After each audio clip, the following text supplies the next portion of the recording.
ఈ కార్యక్రమాన్ని సమర్పిస్తున్న వారు ఎండిహెచ్ గరం మసాలా. ఆరోగ్యం ఇంకా న్యూట్రిషన్ దొరికే బాడీ స్ట్రాంగ్ గా అవుతుంది. కొంచెం తింటే కడుపు నిండా డైజెషన్ బాగా అవుతుంది. ఎండిహెచ్ సోయాటీ అసలైన ప్రోటీన్.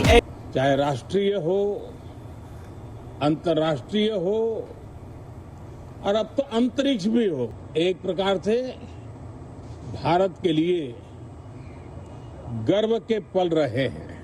पिछले वर्ष मानसून सत्र के ठीक पहले भारतीय नागरिक इंटरनेशनल स्पेस स्टेशन पर पहुंचा था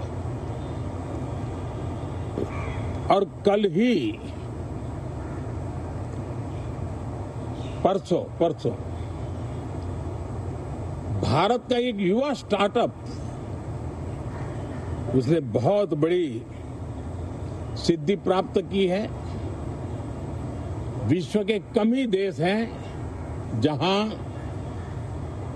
इस प्रकार से प्राइवेट साहस हुए हैं और भारत के युवाओं ने अंतरिक्ष में नई उड़ान भरी है. बहुत बड़ी सफलता है. और ये जो स्काईरूट स्टार्टअप है उसमें जो नौजवान काम कर रहे हैं, मुझे बताया गया उनकी पूरी टीम की जो एवरेज एज है वो सिर्फ 28 साल है. ऐसे नौजवानों ने ये काम करके दिखाया है. मैं किसी 56 साल के नौजवान की बात नहीं कर रहा हूं. मैं देश के ये स्टार्टअप ने 28 के एवरेज वाले नौजवानों ने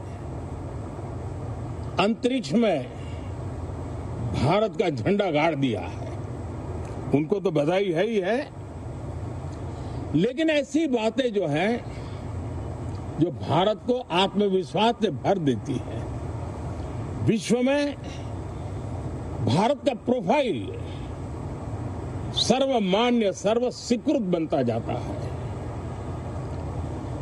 साथियों, ये संयोग नहीं, ये एक संदेश है कि हमारे देश के युवाओं की क्षमता और उनकी आकांक्षा अंतरिक्ष जितनी असीम है, इससे बड़ा संदेश देश के लिए कोई और प्रेरणा नहीं दे सकता है. साथियों, जो रिफॉर्म एक्सप्रेस पर सवार होकर के आज देश चल पड़ा है, उसी का नतीजा है कि भारत के नौजवान इतना बड़ा साहस कर पाते हैं और सफल भी हो रहे हैं. साथियों, पिछले दिनों राजस्थान में बहुत बड़ी ऑयल रिफाइनरी देश को समर्पित की गई. पिछले कुछ सप्ताह पहले एक सेमीकंडक्टर प्लांट यानी तीसरा देश को समर्पित किया गया. अभी कुछ दिन पहले ग्रीन हाइड्रोजन से चलने वाली ट्रेन, और विश्व में बहुत कम देश ऐसे हैं कि जिनके पास ये सुविधा है. लेकिन भारत ने जो हाइड्रोजन ट्रेन देशवासियों को समर्पित की है, वो सबसे ताकतवर इंजन वाली है और सबसे लंबी है. ये अपने आप में भारत के वैज्ञानिक, भारत के इंजीनियर्स, भारत के इनोवेटर्स, भारत के उद्यमी, भारत के श्रमिक, ये जो एक लक्ष्य लेकर के देश के लिए जी रहे हैं, देश के लिए काम कर रहे हैं, उसी का परिणाम है. साथियों, हम भली भांति जानते हैं और पूरी दुनिया चिंतित भी है. लगातार कहीं न कहीं युद्ध की स्थितियां बनती रही है. पश्चिम एशिया के युद्ध के कारण भारत जैसे देश जो एनर्जी के लिए औरों पर डिपेंडेंट है, उनके लिए ये पश्चिम एशिया का युद्ध एक बहुत ही बड़ा संकट का कारण रहा। Petrol, diesel, LPG, fertiliser, chemicals, यानी हर विषय में अनेक बाधाएं, अनेक संकट आए। उसके बावजूद भी भारत 7.7% के ग्रोथ से दुनिया की मेजर इकोनॉमी में सबसे तेज गति से आगे बढ़ने वाला देश बन के रहा। ये भारत के सामर्थ्य का परिचायक है।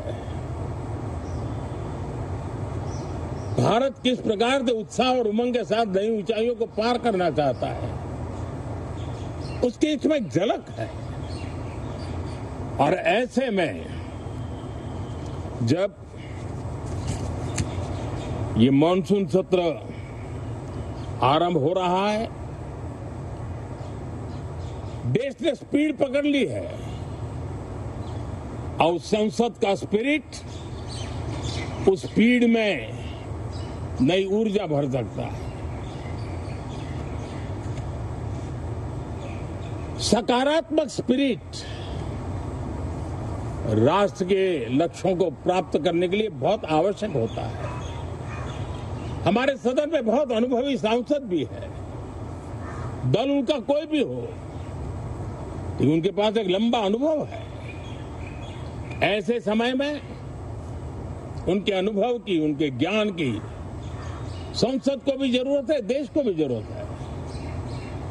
और इसके लिए संसद का चलना, सार्थक चर्चा होना, मिलजुल करके देश को आगे ले जाने के संकल्प लेना, ये मैं समझता हूं कि बहुत ही समय की मांग है। एस्पिरेशन से भरे हुए देश के युवाओं की मांग है कि हम आगे बढ़े।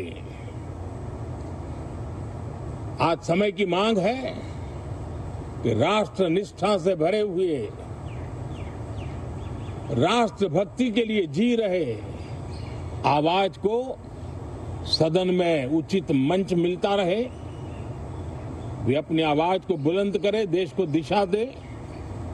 और इसलिए मैं आशा करता हूं और मुझे पक्का विश्वास है, जहां तथ्य होते हैं, जहां तर्क होते हैं, वहां तूफान के लिए जगह नहीं होती है। अगर तर्क मजबूत है, तथ्य मजबूत है, तो शांत चित्त से भी अपनी आवाज को बुलंद बनाया जा सकता है। मैं आशा करता हूं तर्क और तथ्य के साथ सदन की चर्चा को समृद्ध किया। ఈ కార్యక్రమాన్ని సమర్పించిన వారు ఎండిహెచ్ గరం మసాలా. MDH దమ్ ఆలు, దాల్ తడక మరియు మష్రూమ్ మసాలా. MDH తో భోజనం ఎల్లప్పుడూ రుచికరం. MDH సదా మీకు కొత్త రుచినివ్వడానికి తయారుగా ఉంటుంది.